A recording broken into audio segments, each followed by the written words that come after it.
오늘 말씀의 제목을 한번 고백하실까요? 누군가 있다. 가로 열고, 그것도 따라 하셔야 되는데, 가로 열고 야곱 가로 닫고 누군가 있다라는 제목으로 말씀을 나누려고 하는데, 워낙 성경 속에 많은 사람들이 나오더라고요. 그래서 오늘은 이 야곱에 관한, 이 야곱의 배후에 역사하시는 누군가에 대해서 말씀을 한번 찾아보기를 원합니다. 들어가는 첫 번째 질문, 여기 종이 하나 있습니다. 이 종, 혹시 이 종이 누가 만들었는지 아시겠습니까? 짜증나십니까? 그걸 내가 어떻게 하냐, 이런 표정이신 것 같은데, 그러면 두 번째, 언제 만들었는지 아시겠습니까? 잘 안 보일까 봐. 아따 무겁네. 이거 누가 만들었고 언제 만들었을까요? 제조할 자도 없고.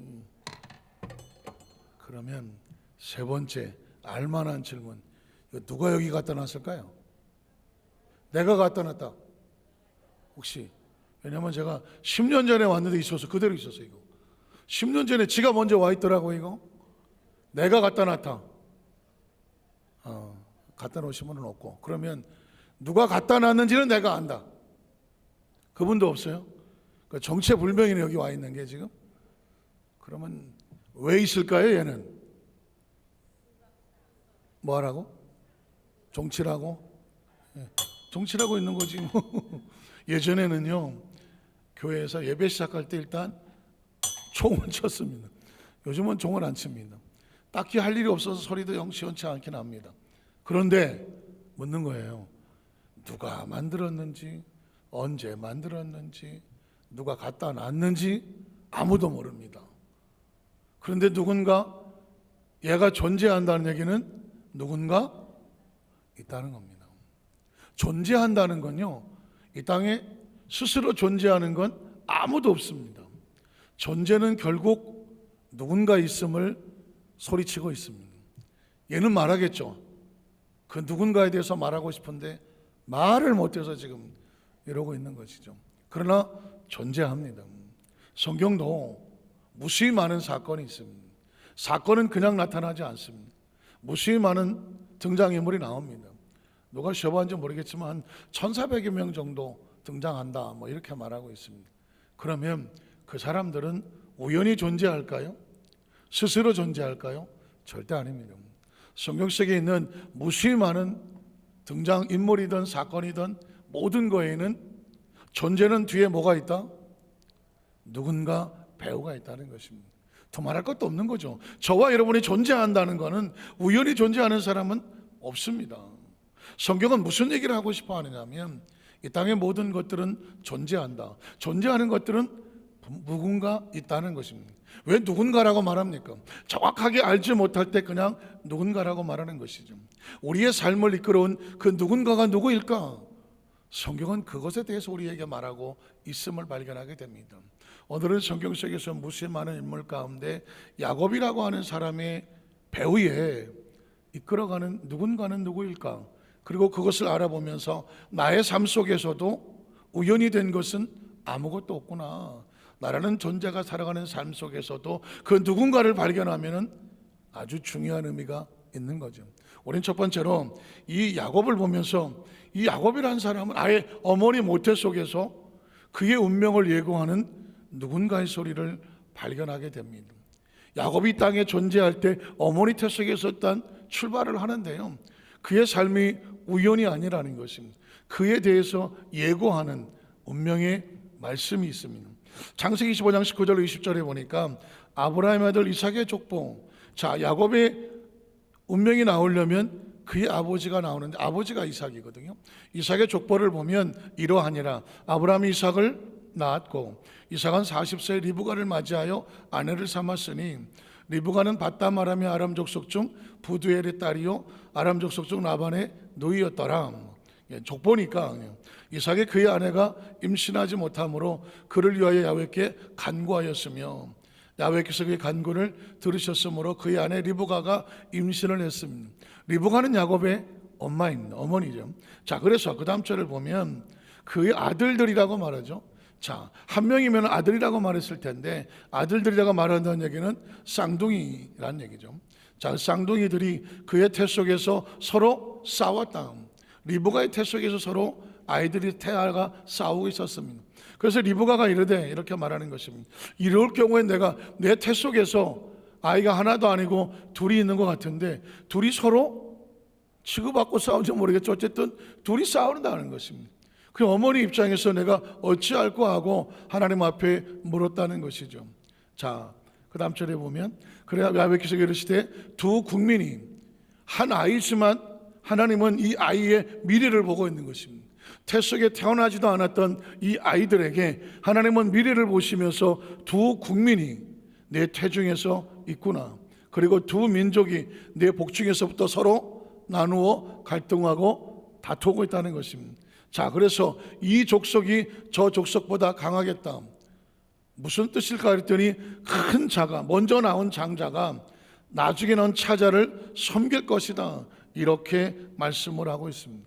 그리고 다음 절에 보니까 그 해산 기한의 산적 결국 정말 쌍둥이가 있었습니다. 태에 쌍둥이가 있었는데 먼저 나온 자는 붉고 전신이 털옷 같아서 이름을 에서라, 붉다는 뜻을 가지고 있는 에서라고 말했고 장자죠. 후에 나온 차자는 나올 때에서의 발꿈치를 잡았으므로 그 이름을 야곱은 사기꾼이라는 것입니다. 그러니까 혹시 쌍둥이였으면 쌍둥이 있습니까? 쌍둥이? 우리 성들 가운데 쌍둥이는 없습니까? 나올 때 쌍둥이로 나와야 돼. 앞에 가는 놈 붙잡고 나와야 돼. 보니까 야곱이 태석에서부터 얼마나 머리가 비상했던지 어머니 태석에 나올 때도 나가는 놈 뒷구방어체를 붙잡고 붙어서 나왔다는 것입니다. 그러니까 얼만큼 이 야곱이 잔머리가 뛰어난지. 그래서 야곱이라는 이름의 뜻이 뭐냐? 잔머리꾼, 사기꾼, 이런 뜻을 가지고 있었습니다. 자, 그랬는데 자, 그 다음 절에 한번 볼까요? 그 야곱이라 했으며 야곱이 이르되 오늘 형의 장자의 명분을 팔으라. 이렇게 태 속에서 장자와 차자로 나왔는데 왜 하나님은 장자가 차자를 섬기게 될 거고 이 차자가 오히려 장자를 다스리게 될 거다, 그렇게 예언을 하셨을까요? 어느 성경에 보면 아하, 하나님의 이 장자권의 축복을 소중히 여기는 사람이 진짜 장자가 되는 것입니다. 한번 따라 하실까요? 하나님의 장자권을 사모하고 소중히 여기는 자가 진짜 뭐가 된다? 장자가 된다는 것입니다. 태어나기는 에서가 먼저 태어났지만 그런 에서는 이 장자권의 축복이 오늘날도 많은 사람은 하나님의 축복에 별 관심이 없습니다. 그런데 유난히 야곱처럼 하나님의 축복에 관심을 가지고 그 축복을 사모하는 사람이 있습니다. 그 사람을 뭐라고 말합니까? 크리스찬이라고 말하는 것입니다. 똑같이 세상에 존재하지만 똑같이 하나님이 창조하셨지만 크리스찬이 아닌 넌 크리스찬들은 하나님의 축복에 관심이 없습니다. 주의 날이 나고 무슨 상관이 있습니까? 예배가 나고 무슨 상관이 있습니까? 굉장히 중요한 의미가 있습니다. 그러나 크리스찬은 다릅니다. 하나님의 날을 소중히 여깁니다. 열일이 바빠도 하나님의 날을 지킵니다. 아무리 힘들고 어려움이 있어도 하나님과의 관계를 지킵니다. 어쩌면 에서와 야곱은 이 모습을 상징하는지 모르겠습니다. 야곱은 형의 장자의 명분을 사모했습니다. 그래서 장자의 명분을 내게 팔라고 말을 했습니다. 그 다음 절에 보니까 에서가 이르되 내가 죽게 되었으니 이 장자의 명분이 내가 무엇이 있겠느냐? 배고파 죽겠으니까 나 다 필요 없어. 당장 먹어야 되겠어. 장자의 명분에 관심이 없습니다. 자, 그래서 그 다음 절에 보니까 야곱이 이르되 오늘 내게 맹세하라. 에서가 맹세하고 장자의 명분을 야곱에게 어떻게 했더라? 팔았다고 말합니다. 장자권의 축복은 하나님의 복을 말하는 것이거든요. 그러니까 하나님과의 축복을 잃어버렸고 팔아버렸고 그는 하나님과 떨어진 자가 되어버리고 말았습니다. 그래서 그 다음 절에 보면 야곱이 떡과 팥죽을 에서에게 주매 에서가 아이고 잘 먹었다, 아이고 배부르다, 살 것 같다, 그리고 먹으며 나갔지만 뭘 잃어버렸습니까? 장자권을 잃어버렸습니다. 하나님이 주시는 축복권을 잃어버리고 말았습니다. 이유가 뭘까요? 에서가 장자의 명분을 어떻게 여겼습니까? 아주 가볍게 여겼다고 말했습니다. 여러분은 잘 아시는 내용이라지만 여기 굉장히 중요한 의미가 있습니다. 하나님은 어떤 사람을 선택하여 예수를 믿게 할까? 아니면 사람들이 각자 자기 마음대로 어느 날 갑자기 하나님을 믿고 싶어서 주의 이름을 부르면서 구원을 받을까? 이건 신학적인 문제이기도 합니다. 여러분 어떻게 생각하십니까? 제가 한번 물어볼까요? 하나님은 어떤 사람을 예수를 믿게 할 때 정말 하나님이 택한 사람만 예수를 믿는다. 여러분 생각에 이건 뭐 틀리고 맞고 없어요. 하나님은 택한 사람만 예수 믿게 한다. 이 와중에 머리핀을 고치시는 이유는 뭐야? 꼭 가만히 있다 그때 머리핀을 새로. 아니다. 누구든지 예수를 믿고 싶어서 예수를 믿으면 구원을 받는다. 많이 왜 순복음교회 성도니까 그래요. 이게 신학적인 구원론에 보면 어떤 게 맞는지는 하나님만 아셔. 그러나 신학적으로 보면 만인 구원론이라는 게 있어. 이거는 누구든지 주의 이름을 부르는 자는 구원을 얻는다. 이제 이런 주장을 하는 게 바로 감리교나 우리 순복음 오순절 교단은 만인 구원론에 대해서 비중을 둡니다. 그런데 여러분 뭐 장로교 다녀보시면 알겠지만 장로교는 칼빈의 예정론이라는 것이 있습니다. 아니다. 하나님이 예정한 사람만 구원을 받는. 저도 어렸을 때 장로교 자라갖고 이 예정론에 대해서 아주 머리 박혔던 적이 있는데, 그래서 처음에 나중에 순복음교회 와서 만인 구원론과 예정론과 이게 부딪히는 것 같아요. 그래서 이 어떤 게 맞나 헷갈린 적도 있는데, 누구도 어떤 게 맞는다라고 말할 수가 없는 이유가 뭐냐? 성경이 그래요. 누구든지 주의 이름을 부르는 자는 구원을 얻으리라고 말했습니다. 그런데 때로 하나님께서는 내가 복중에로부터 내가 너를 선택하여 이미 알고 있다, 이렇게 예정도 말씀을 합니다. 그러니까 어떤 것이 맞느냐 하기보다 하나님께서 때로 주의 이름을 부르는 자를 구원 얻게 하시기도 하지만 아주 특별한 경우에는 선택하여 그를 사용하시려고 예정하신 분도 있는 것 같아요. 제가 조영기 목사님이 살아생전에 교역자 세미나를 하신 적이 있는데 그때 목사님이 이런 얘기를 하신 걸 기억을 합니다. 우리 순복음교회는 만인 구원을 믿는다. 누구든지 주의 이름을 부르는 자는 구원을 얻는다. 그런데 조 목사님이 생애 목회를 하시면서 여러 사람을 만났는데, 아니 어떤 사람은 믿고 싶어도 전혀 믿지를 못하는 사람이 있더라. 뒤집어 말하면은 예수를 믿고 싶은데 하나님이 택하지 않으셨는지 이 사람은 예수를 못 믿더라. 그러면서 하나님은 어쩌면 택하신 사람을 따로 두신 것이 아닐까? 이런 생각도 든다. 그러면서 이만큼 목회를 하고 보니 하나님께서 만인 구원도 맞고 예정도 맞는 것 같더라. 이런 말씀을 하신 적이 있습니다. 그러면서 이제 예를 들은 게 제가 몇 번 말씀드린 적도 있지만 오산리 기도원의 조 목사님이 이제 토요일마다 기도원에 올라가서 기도하시고 내려오시곤 하셨는데, 한 번은 어떤 분이 있는데 그 가정이 아마 예수를 믿는 가정인데 안타깝게도 그 집안의 친척 하나가 하늘의 별을 2개나 단 투스타 출신 예비역 장성이 있었던 것 같습니다. 투스타 출신이잖아요. 뭐 정말 어렵게 별을 2개나 달았는데 안타깝지만 제대하고 얼마 안 있어서 뭐가 많이 힘들었던지 간암 말기로 판단이 됐습니다. 간암 말기니까 얼마 안 남은 거예요. 친척들이 부랴부랴해서 의사도 손을 놓았으니까 오산리 기도원에 가서 우리 같이 기도해요 해갖고 선교센터에 방을 하나 잡아놓고 나머지 가족들은 금식하며 기도하는 겁니다. 마침 조 목사님이 토요일날 기도하러 올라가셨는데 아시는 분을 통해서 정말 투스타 출신이 이렇게 정말 가난 말기로 죽어가고 있으니 목사님 오셔서 한번 기도 한번 해주세요 그냥. 그래서 어떻게 해서 조 목사님이 가시게 됐어요. 그 방에 들어가 보니까 투스타 출신 누워있는데 뭐 삐쩍 마르고 배는 이만큼 나와 얼굴이 시커멓게 나와 있습니다. 안타까운 마음으로 뭐 장군님, 예비역 장군이니까 장군님 제가 한번 기도하기를 원해서 왔습니다. 그랬더니 이분이 등을 탁 돌리면서 조 목사님 말씀은 많이 들었습니다. 그런데 저는 기도받고 싶은 마음이 없습니다. 기도받고 싶은 마음이 없습니다. 굉장한 충격이었죠. 사람은요, 물에 빠진 사람은 뭐 지푸라기도 밟으려고 하는데 지금 뭐 의사가 사형선고를 내겠는데 별을 2개 단들 무슨 의미가 있습니까? 기도하러 왔는데 정말 목사님 전에 기도해서 감사합니다. 기도해 주세요 라고 했을 법한데 아니에요. 목을 꼿꼿하게 세우고 목사님 저는 기도 같은 거 받을 생각 없습니다. 예수 같은 거 믿을 생각 없습니다. 이유는 아니 내가 하늘의 별을 둘이나 날았는데 대한민국 육군 소장 출신인데 내가 나약하게 누구한테 기도를 받느냐. 기도는 나약한 자들이나 하는 거 아닙니까? 예수는 나약한 자들이라 믿는 거 아닙니까? 난 죽어도 예수 안 믿습니다. 난 죽어도 기도 안 받습니다. 그리고 꼿꼿하게 안 받으라는 거예요. 조 목사님이 아무리 설득을 해도 난 싫습니다. 그 목사님께서 그냥 그 방에서 나오셨다는 거예요. 그리고 가슴을 치면서 오늘 난 충격적인 일을 겪었다. 아니 예수를 아무리 믿고 싶어도 믿지를 못하더라. 여러분 어떻게 생각하십니까? 이런 관점에서 본다면, 뒤집어 말한다면 예수를 믿고 하나님의 자녀가 된다는 건 우연이 아닌 거예요.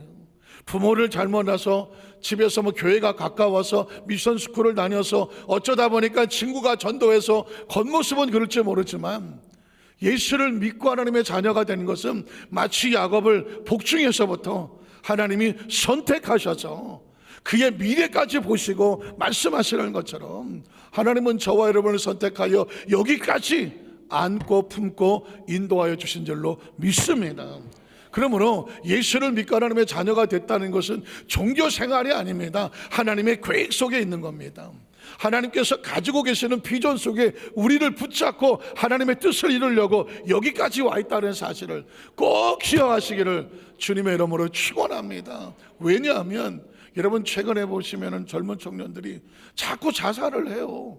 전 세계 자살률 1위가 대한민국이라는 건 이미 익히 아는 것이고, 이제는 그냥 자살하지도 않고 SNS에 동영상을 찍어가며 자신이 투술하고 막 죽어가는 걸 맞다가 막 영상으로 남기기도 하고, 그게 돈이 된다고 또 너튜브에 올려갖고 조회수를 늘리고, 우리 어린 친구들이 정말 이 삶의 의욕을 잃어버리고 생명 소중한 걸 몰라요. 누구 말 맞다나 피자 한 판값보다 싼 가격으로 마약을 살 수 있다고 그걸 정신없이 투약을 하고 자기 생명이 어떻게 되는지도 모르면서 이렇게 살아갈 때 이 생명이 얼마나 소중하냐. 그냥 육신의 생명이라고 생각하니까 집어 던지려고 하는 거 아니겠습니까? 이 생명의 배후에 하나님의 계획이 있고 하나님의 예정이 있고 하나님의 인도하심이 있다는 것을 가르쳐주고 새기게 해야 그들의 생명을 소중히 여기지 않겠습니까? 살다 보면 왜 힘든 일이 없겠습니까? 저도 어린 시절부터 지금까지 오면서 예수를 믿어도 자살을 생각했던 적이 있어요. 너무 힘들고 어려워서 그냥 던져버릴까? 그러던 20대에 힘들고 어려운 고비도 있었습니다. 그러나 그 고비 속에서 이겨낼 수 있는 건 뭘까? 하나님이 있는 거죠. 예수를 믿고 하나님의 자녀가 돼서 내 배후에는 누가 있다? 하나님이 계신다. 아무리 힘들고 어려워도 내 생명을 붙잡고 계시는 건 누구다? 하나님이라는 거죠. 하나님께서 북중에 있는 야곱을 태중에서부터 그를 알고 축복하고 그를 계획하시는 것을 통해 우리에게 외치는 메시지가 있는 거죠. 우리의 배후에도 누가 계신다? 하나님이 계십니다. 그러면 두 번째로 복중에 택하신 하나님께서 야곱의 운명을 어떻게 만들겠습니까? 그냥 복중에만 택하고 나머지는 네가 알아서 하라 할 것 같습니까? 아니죠. 하나님은 야곱의 삶을 축복하시는 모습을 보여줍니다. 두 번째로 루스에서 선포되는 야곱의 운명, 하나님의 말씀이 선포되면은요 놀랍게도 그 안에서 믿음의 역사가 나타납니다. 자, 성경을 찾아보겠습니다. 창세기 27장 27절로 29절을 보면 그가 가까이 가서 그에게 입맞추니, 자, 이삭이 세상을 떠날 때가 돼서 자녀에게 아들에게 마지막 유언 축복을 하는 겁니다. 아버지가 그 옷의 향취를 맡고 그의 축복하여 이르되, 자, 내 아들의 향취는 야훼께서 복 주신 밭의 향취로다. 아들을 놓고 유언을 하는 거고 축복 기도를 하는 겁니다. 이 아들이 뭐가 될지어다, 하나님의 복의 밭의 향취가 될지어다, 복을 주시는 거죠. 이건 미래가 됩니다. 축복 기도는 어떤 의미가 있냐면 그 사람의 미래를 좌우합니다. 저는 우리 여도수 만잘교회 성도들이 말씀을 듣고 축복 기도를 들을 때마다 그 축복은 그냥 듣기 좋은 소리가 아니라 저와 여러분의 삶의 운명을 이끌어가는 하나님의 역사가 있음을, 능력이 있음을, 계획이 있음을 꼭 기억하시기를 주님의 이름으로 축복합니다. 왜냐하면 이삭이 지금 야곱의 머리에 안수하고 축복하는 게 그냥 아버지로서 아유 내 자식이니까 이렇게 되라, 이게 아닙니다. 하나님이 받은 축복을 가지고 야곱을 그대로 복을 이어주고 있는 것이죠. 그 다음 절에 보면 그래서 하나님은 하늘의 이슬과 땅의 기름짐이다. 농사를 짓는 사람에게 이슬과 기름짐은 삶의 축복의 근원인 것입니다. 하나님의 축복이 근원이 되고, 그러면 어떻게 됩니까? 풍성한 곡식과 포도주를 내게 주시기를 원하노라. 하나님이 우리의 삶의 축복의 원천인 것을 믿으시면 아멘 하십니다. 저도 야곱처럼, 제가 유언하는 건 아니지만, 상속하는 건 아니지만, 야곱의 심정으로 여러분을 축복합니다. 우리 여도소 한산교회 성도들에게 하나님은 하늘의 이슬이 되며 땅의 기름짐인 것을 축복합니다. 여러분의 삶 가운데 풍성한 곡식과 포도주가 차고 넘치시기를 축복합니다. 왜냐하면 아들은 아버지로부터 이 축복권을 받는 거거든. 여러분의 담임 목사가 성도를 위해서 축복하는 것은 당연한 거거든요. 이 말씀에 비추어 축복을 하는 거예요.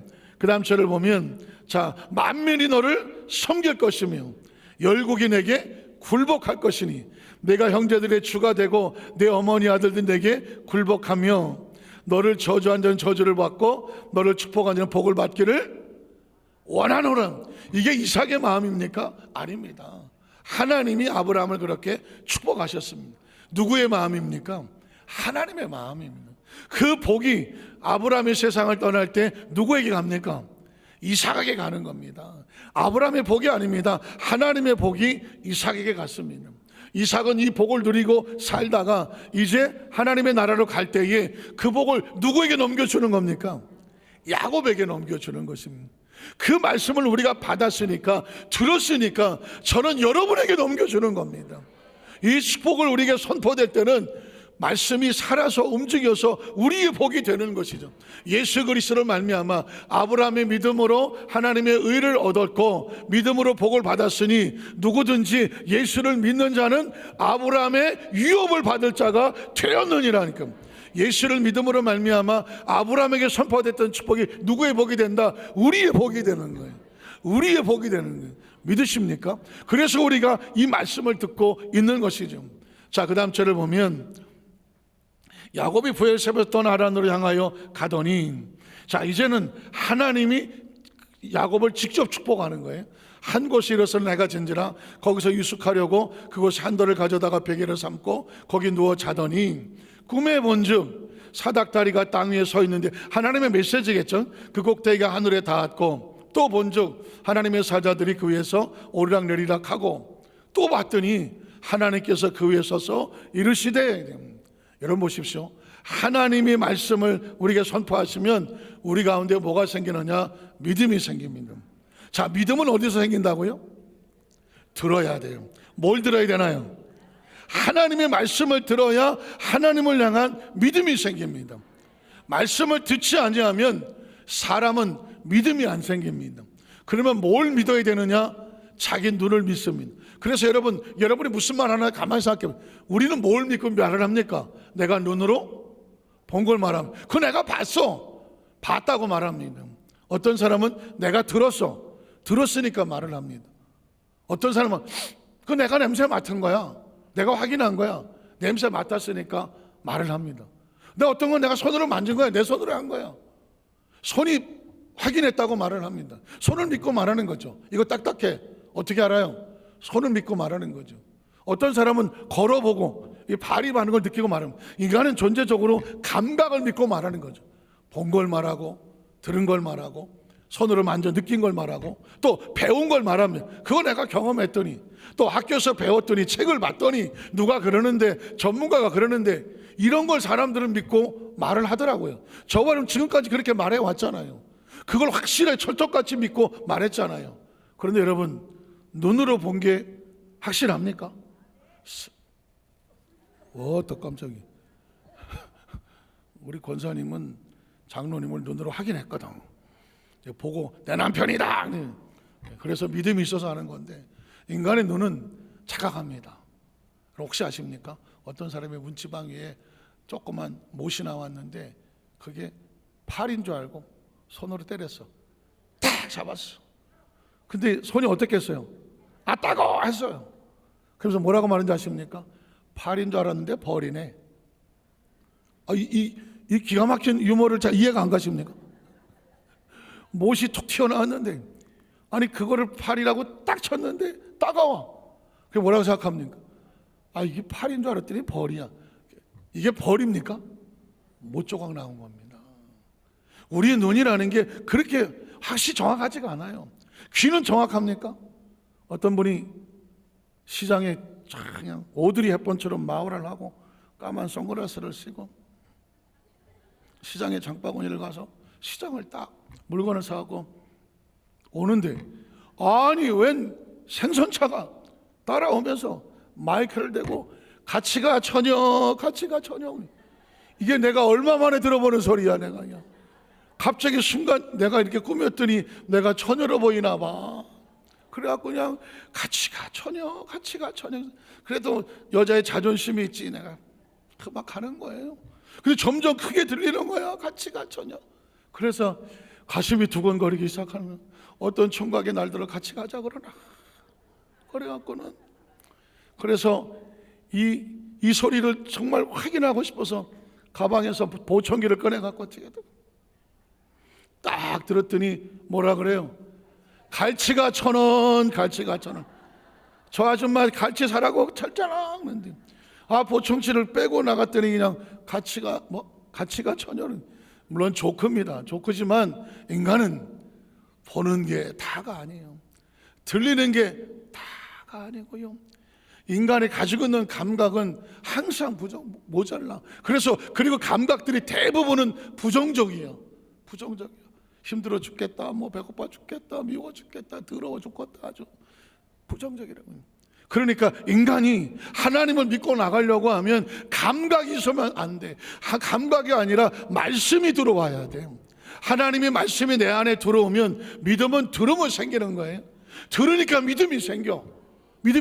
그 여러분 앞으로는 본대로 말하면 안 돼. 들은 대로 말하면 안 돼. 제가 말하는 것은 하나님에 관한 걸 말하는 겁니다. 그 말씀이 들어와서 말씀이 나로 믿게 하고 말씀이 선포해야 그때 뭐라고 말합니까? 하나님은 이렇게 말합니다. 내 믿음대로 될지어다고 말하는 거예요. 내 눈에는 안 보이지만 하나님의 말씀이 보이면 믿음이 생기니까 보인다고 말하는 거예요.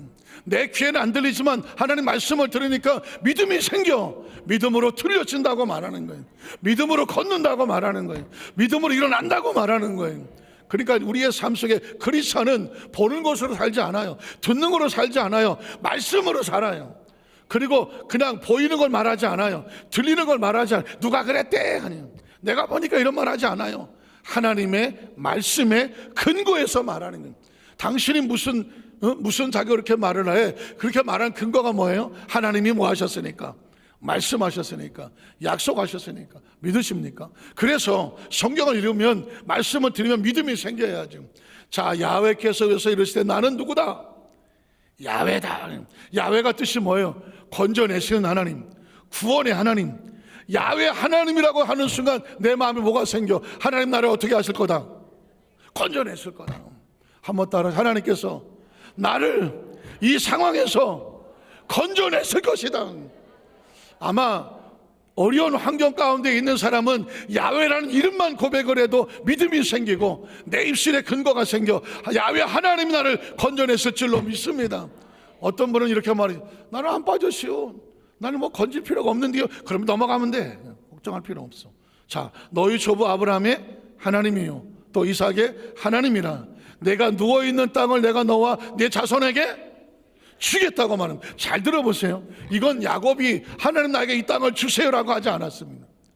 주세요라고 하지 않았습니다. 하나님은 야곱을 하나님의 계획 가운데 축복하여 쓰시려고 하니까 이 야곱에게 뭐가 필요해? 땅이 필요해. 하나님이 필요해서 야곱에게 주는 겁니다. 이해가 가십니까? 하나님의 사람들은 복을 어떻게 받느냐? 하나님이 필요해서 그 사람에게 복을 주시는 거예요.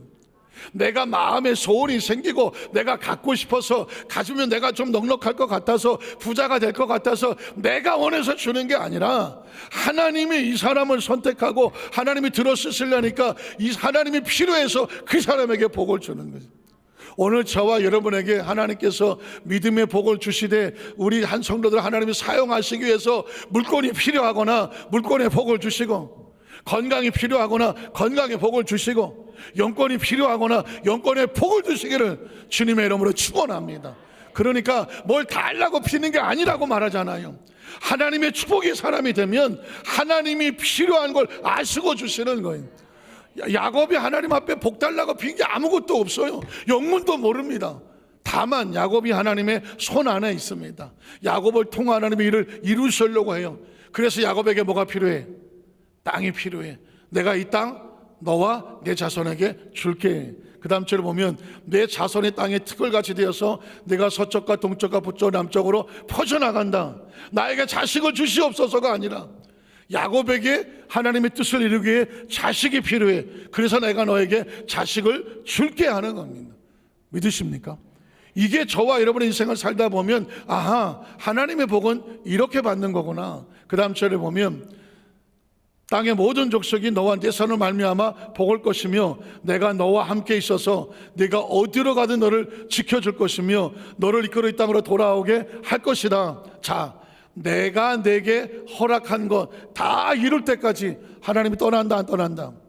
떠나지 아니하리라. 그러니까 누가 주체입니까? 하나님이 주체인 거예요. 야곱이 겉모습으로 보이지만 배후에는 하나님이 야곱을 만들어 가시면서 필요해서 이 야곱에게 땅을 주시고 필요해서 자손의 복을 주시고 하나님의 계획을 야곱에 가지고 있던 걸 다 이룰 때까지 하나님이 손을 놓지 않겠다는 겁니다. 하나님이 택하신 백성의 삶의 운명은 하나님이 이끌어 가십니다. 지금 저와 여러분이 땅의 삶을 살아가면서 좀 힘들고 어렵다고 해도 절망할 이유가 하나도 없어요. 하나님 앞에 뭘 했더니 복을 주시더라. 이 복이 아니라 하나님의 계획 속에 있으면 하나님이 만들어 가시는 겁니다. 제가 조심스럽지만 제 간증을 하면 제가 가장 힘들고 어려웠던 것은 한국의 사역을 내려놓고 1999년도에 미국 선교사로 출발할 때입니다. 한 번도 미국을 가본 적이 없어요. 한국에 익숙했던 모든 것을 내려놓고 그 선교사를 떠나는데 도대체 앞이 보이질 않아요. 무슨 어떻게 될지 보장도 없고 또 모든 것이 불안하고 모든 것이 낯설고 환경도 다르고 모든 게 달라요. 그런 곳에서 그것도 다른 교회도 아니고 대학이 붙어있는 베데스다 순복음교회를 갔더니 대학이 붙어있어. 대학의 일도 도와야 돼. 그래 처음에 이게 도대체 무슨 일인지 이해가 안 갔어요. 나중에 제가 이게 내 계획이 아니었네, 하나님의 계획이었는데 라는 걸 깨닫게 되는 것은 제가 가지고 있는 마음의 소원이었는지 아니면 어느 날 제 마음속에 하나님의 계획이 나왔는지 늘 마음속에 가지고 있는 첫 번째는 뭐냐면 나는 나중에 교사가 됐으면 좋겠다. 교사가 꿈이었어요. 아직 어린 나이니까 주의 종 이런 건 모를 때니까 학교 선생님, 그렇다고 내가 뭐 교수가 되는 건 잘 모르겠고 국민학교 아이들 가르치는 교사, 제 인생에 많은 영향을 주었던 분이 국민학교 선생님이에요. 그러니까 국민학교 선생님이 되고 싶었어. 교대를 가고 싶기도 하고 사범대를 가고 싶기도 했었어. 그게 꿈이었었거든요. 또 하나는 뭐냐면 영어에 대한 갈망이 있어서 늘 영어 성경을 깨고 다니고 군에 가서도 뭘 영어학원을 다니고 그러다 보니까 자연스럽게 미국에 대한 유학을 간다면 이게 가능성에서 얘기하는 건 아니에요. 그냥 제 마음속에 유학을 간다면 미국을 가고 싶다 이런 생각을 해본 적이 있었고 또 하나는 미국의 오랄 로버트 대학을 세우신 오랄 로버트 목사님, 조영기 목사님에게 큰 영향을 주고 조 목사님이 정말 스승처럼 섬겼던 분이 오랄 로버트 목사님인데 그 목사님이 여의도교회에 와서 부흥회를 한 적이 있어요. 부흥회를 하는데 제가 앞자리인가 앉았었는데 언감생심 말씀을 듣다 보니까 나도 오랄 로버트 대학 가서 공부할 수 있을까? 이건 일이라도 소원이 있어야죠. 뭐 아니 무슨 일이라도 가망성이 있어야지. 아무것도 없었어. 그냥 마음에 갈 수 있을까? 뭐 방법이 없으니까 방법도 없고 길도 없고 뭐 능력도 없고 뭐 아무것도 없었어요. 근데 마음의 소원은 있었어요. 왜 그게 내 소원인지 하나님의 소원인지 난 몰라. 어쨌든 있었어. 나중에 제가 미국 선교사를 1999년도에 가서 보니까 미국이었어. 그 많은 나라 중에 선교사가 미국이었고 그리고 교회 중에서 대학에 붙어있는 베데스다 대학에 붙어있는 베데스다 순복음교회 담임 목사였어. 그리고 거기 살다 보니까 미국 대학에 자연스럽게 채플린 교목실장을 하고 총무처장을 하고 기획실장을 하다가 나중에 부총장을 했어요. 아이들을 가르치는 교수를 했어요. 어느 날 제가 보니까 정신없이 살다 보니까 내 꿈이 뭐였지? 교사였는데 교수가 됐어. 그리고 그 LA에 플러신 학교라고 유명한 한국 사람이 아는 학교가 있는데 거기는 선교학 전공이거든요. 근데 저는 거길 가봤는데 마음이 동하질 않아. 오랄 로버트 대학에 공부할 수 있는 길이 열렸어. 오클라호마 tulsa 비행기를 몇 시간 타고 가는데도 그 돈을 들여가면서 그 학교를 공부를 하게 됩니다. 그리고 2003년도에 목회학 박사 학위를 받으며 졸업을 했어요. 세월이 지나서 나를 가만히 들어봤더니 내가 계획한 건 하나도 없어. 내가 뭐 미국을 가고 싶었나? 갈 수 있었나? 제가 무슨 뭐 대학 교수 부총장을 할 수 있었나? 아니 오랄로부터 그 대학 가서 내가 공부를 했었나? 아무것도 없었어요. 돌이켜보니까 그냥 하나님이 만들어놨어. 어디 올라고? 여의도 순복음 안산교회를 올라고. 적어도 우리 교회 다른 목사 되려면 그 정도 돼야 되지 않아? 제가 이제 물론 족구처럼 말했지만 우리 선부 안산교회 성도는 어떤 경우도 절망하지 마라. 어떤 경우도 기죽지 마라. 어떤 낙심하지 마라. 하나님이 우리 마음에 소원을 주셔서 아유 내가 이런 소원 내 개꿈이야. 내가 이런 꿈을 꿀 수 있나? 아니에요. 하나님이 우리 안에 소원을 주셨다면 하나님이 만들어 가실 겁니다. 그리고 마지막 세 번째로 하나님이 복을 주실 겁니다. 내가 뭘 해서 나는 복받을 그릇이 아니라고 말해도 하나님이 선택한 백성이고 하나님이 만들어 가신다면 복은 하나님이 주시는 거예요. 얻어먹는 게 아니라 하나님이 주셔서 받는 거라고 믿으십니까? 성경을 보겠습니다. 창세기 30장 28절 30절에 보면 또 이르되 외삼촌 라반이 이 야곱을 부려먹는 겁니다. 하도 불평하니까 내가 좀 줄게. 내 품삯을 정하라. 내가 그것을 주리라. 그랬더니 야곱이 그에게 이르되 내가 어떻게 외삼촌을 섬겼는지 어떻게 외삼촌의 가축을 쳤는지 외삼촌이 아시지 않습니까? 내가 오기 전에는 외삼촌의 소유가 적었지만 번성할 때를 이루었으니 내 발이 이르는 곳곳마다 야훼께서 외삼촌에게 복을 주셨습니다. 그러나 외삼촌은 복을 받았으면 나는 언제 내 집을 세우겠습니까? 세상에 정말 답답한 얘기가 뭐예요? 언제 내가 집을 사나? 언제 내가 안정이 되나? 언제 내가 뭐 시집을 가나? 언제 내가 뭘 하나? 이게 답답하잖아요. 왜 언제 그래요? 길이 안 보이니까, 방법이 안 보이니까, 누가 좀 어디 비빌 데가 없으니까 아유 나는 언제나 이러고 앉아있는 거 아닙니까? 지금 야곱도 마찬가지예요. 외삼촌 나는 언제나 내 집 세우겠습니까? 내가 나이가 몇 살인데 이러고 앉아있는 겁니다. 자 그랬더니 그 다음 절에 보니까 라반이 이르되 자 그래? 그럼 내가 무엇으로 내게 주면 됐겠냐? 그랬더니 야곱이 이르되 외삼촌은 내게 아무것도 안 줘도 돼. 굉장히 중요한 말을 합니다.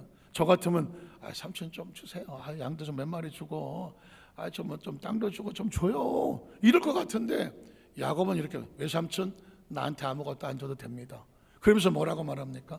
나를 위해서 이 일을 행하고 내가 시키는 원하는 것만 하면 내가 다시 외삼촌의 양떼를 먹이고 지키겠습니다. 이 말은 뭐냐면 외삼촌을 의지하지 않아요. 야곱은 자신의 삶에 약속하셨던 하나님을 의지하고 있는 거죠. 그리스도인에게 달라요. 한번 따라 하실까? 외삼촌을 의지하지 말자. 나의 배후에 계시는 누구를 의지하자? 하나님은 그가 우리를 복을 주실 거예요. 사실 저도 외삼촌이 있었는데 자랄 때 외삼촌이 좀 도와주시나? 어려울 때 좀 도와주시는 것 같긴 했는데 끝까지는 안 도와주셨어. 그래서 외삼촌에 대한 약간의 서운함이 없지는 않아. 근데 나만 그런 게 아니야. 야곱도 외삼촌한테 별로 도움을 안 받아. 나는 삼촌한테 도움을 안 받았다. 외삼촌 안 도와줘도 돼. 왜냐? 야곱은 하나님이 도와주시고 계셔. 제가 빨리 읽고 말씀 마치겠습니다. 그 다음 절에 보니까 자 오늘 내가 외삼촌의 양떼에 두루다니며 그 양 중에 야롱진 것과 점 있는 것 검은 어렵게 생각하지 마세요.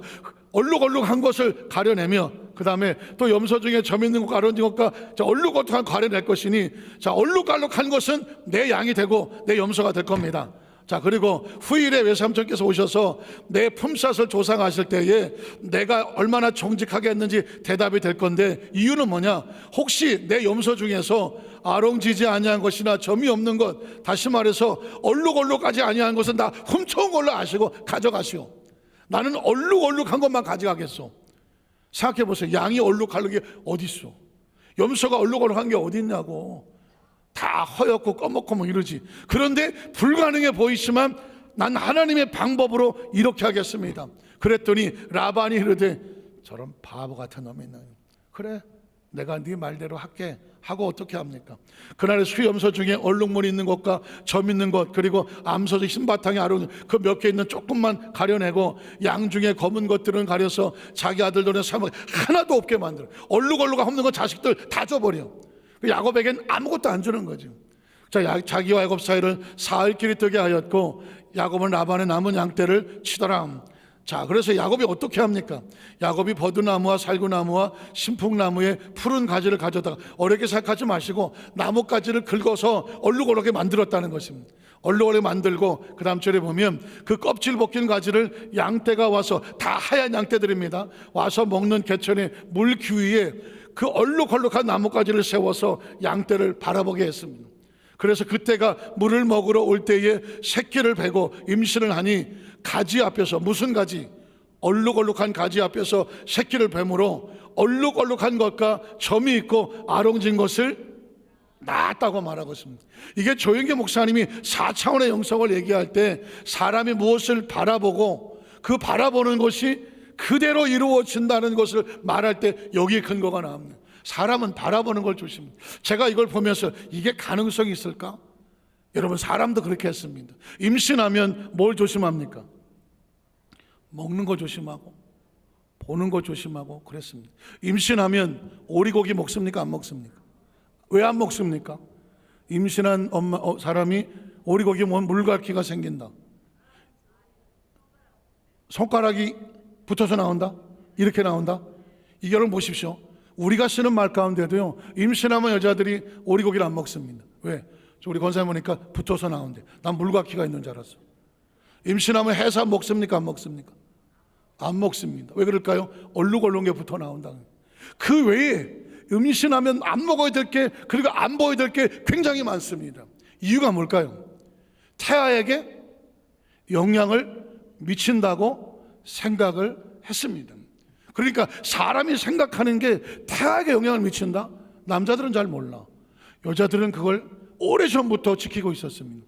여러분, 양이 임신을 하는데 얼룩얼룩을 보였다는 것은 어떻게 보면 황당한 이야기 같지만 놀랍게도 영향을 미치고 있습니다. 자, 결론은 그래서 어떻게 됩니까? 그 다음 절을 보면 야곱이 새끼 양을 구분하고 그 얼룩무늬와 검은 비는 것들을 라반의 양과 서로 마주보게 하며 자기 양을 따로 두어 라반의 양과 섞이지 않게 하며 튼튼한 양이 새끼를 뵐 때는 야곱이 개천에다가 양떼의 눈앞에 그 가지를 두어서 양이 그 가지 곁에 새끼를 베게 하고 약한 양이면 그 가지를 두어 아니 그렇게 함으로 결론, 약한 것은 라반의 것이 되고 튼튼한 것은 야곱의 것이 된지라. 그 다음 절에 이에 그 사람이 매우 뭐하고 번창하여 양떼와 노비와 낙타와 나귀가 어떻게 됐더라? 많았더라. 야곱이 복을 받았습니까? 하나님이 야곱에게 복을 주셨습니까? 복을 주신 거예요. 말씀을 정리합니다. 오늘 저와 이렇게 제가 서두에 믿음으로 말한 것만 하나님 역사하신다. 마찬가지로 믿음으로 바라보지 말고 바라본 것만 하나님 역사하시지, 이것저것 세상에서 보인다고 다 보고 다니면 안 돼요. 절대로 나쁜 거, 쓸데없는 거, 부정적인 거 보지도 마라. 그 부정적인 거 입에 두지도 마라. 왜냐하면 그게 저와 여러분의 삶에 영향을 미치는 것이죠. 저는 오늘 말씀을 정리하면서 우리 어디 소문학교 성도들에게 인생은 그냥 사는 삶은 하나도 없어. 존재하는 건 반드시 배우가 있어. 그 배우의 창조주가 하나님이에요. 야곱을 축복하셨던 것처럼 저와 여러분의 삶을 축복하시되 우리는 믿음으로 보고 믿음으로 말하고 믿음으로 바라보면 돼. 하나님께서 저와 여러분에게 야곱을 번창케 하셨던 것처럼 우리 여도수만족의 성도들을 번창케 하시기를 주의 이름으로 축복합니다. 기도하겠습니다. 전능하신 하나님 아버지,